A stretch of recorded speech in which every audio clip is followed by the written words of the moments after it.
کیا تم خیال کرتے ہو کہ غار اور لوح والے ہماری نشانیوں میں سے عجیب تھے؟ جب وہ نوجوان غار میں جا رہے تو کہنے لگے کہ اے ہمارے پروردگار، ہم پر اپنے ہاں سے رحمت نازل فرما اور ہمارے کام میں درستی کے سامان مہیا کر۔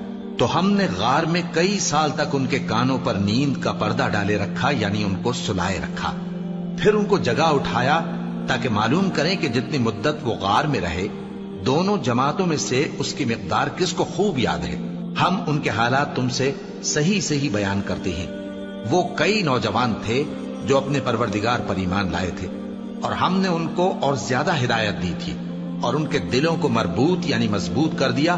جب وہ اٹھ کھڑے ہوئے تو کہنے لگے کہ ہمارا پروردگار آسمانوں اور زمین کا مالک ہے، ہم اس کے سوا کسی کو معبود سمجھ کر نہ پکاریں گے۔ اگر ایسا کیا تو اس وقت ہم نے بے عقلی کی بات کی۔ ان ہماری قوم کے لوگوں نے اس کے سوا اور معبود بنا رکھے ہیں، بھلا یہ ان کے معبود ہونے پر کوئی کھلی دلیل کیوں نہیں لاتے؟ تو اس سے زیادہ کون ظالم ہے جو اللہ پر جھوٹ باندھے؟ اور جب تم نے ان مشرکوں سے اور جن کی یہ اللہ کے سوا عبادت کرتے ہیں ان سے کنارہ کر لیا ہے تو غار میں چل رہو، تمہارا پروردگار تمہارے لیے اپنی رحمت وسیع کر دے گا اور تمہارے کاموں میں آسانی کے سامان مہیا کرے گا۔ اور جب سورج نکلے تو تم دیکھو کہ دھوپ ان کے غار سے داہنی طرف سمٹ جائے، اور جب غروب ہو تو ان سے بائیں طرف کترا جائے، اور وہ اس غار کے کشادہ حصے میں تھے۔ یہ اللہ کی نشانیوں میں سے ہیں، جس کو اللہ ہدایت دے وہ ہدایت یاب ہے، اور جس کو گمراہ رہنے دے تو تم اس کے لیے کوئی دوست راہ بتانے والا نہ پاؤ گے۔ اور تم ان کے متعلق خیال کرو کہ وہ جاگ رہے ہیں حالانکہ وہ سوتے ہیں، اور ہم ان کو دائیں اور بائیں کروٹ بدلاتے تھے، اور ان کا کتا چوکھٹ پر دونوں ہاتھ پھیلائے ہوئے تھا۔ اگر تم ان کو جھانک کر دیکھتے تو پیٹ پھیر کر بھاگ جاتے اور ان سے دہشت میں آ جاتے۔ اور اسی طرح ہم نے ان کو اٹھایا تاکہ آپس میں ایک دوسرے سے دریافت کریں۔ ایک کہنے والے نے کہا کہ تم یہاں کتنی مدت رہے؟ انہوں نے کہا کہ 1 دن یا اس سے بھی کم۔ انہوں نے کہا کہ جتنی مدت تم رہے ہو تمہارا پروردگار ہی اس کو خوب جانتا ہے، تو اپنے میں سے کسی کو یہ روپیہ دے کر شہر بھیجو، وہ دیکھے کہ نفیس کھانا کون سا ہے تو اس میں سے کھانا لے آئے، اور احتیاط سے آئے جائے اور تمہارا حال کسی کو نہ بتائے۔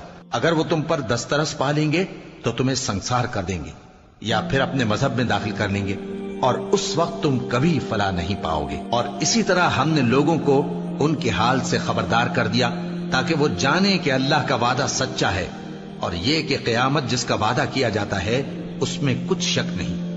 اس وقت لوگ ان کے بارے میں باہم جھگڑنے لگے اور کہنے لگے کہ ان کے غار پر عمارت بنا دو۔ ان کا پروردگار ان کے حال سے خوب واقف ہے۔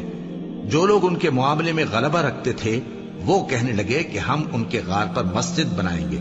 بعض لوگ اٹکل پچو کہیں گے کہ وہ 3 تھے اور چوتھا ان کا کتا تھا، اور بعض کہیں گے کہ وہ 5 تھے اور چھٹا ان کا کتا تھا، اور بعض کہیں گے کہ وہ 7 تھے اور 8واں ان کا کتا تھا۔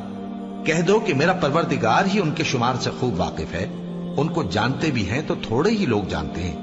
تو تم ان کے معاملے میں بحث نہ کرنا مگر سرسری سی بحث، اور نہ ان کے بارے میں ان میں سے کسی سے کچھ دریافت ہی کرنا، اور کسی کام کی نسبت نہ کہنا کہ میں اسے کل کر دوں گا، مگر انشاءاللہ کہہ کر، یعنی اگر اللہ چاہے تو کر دوں گا۔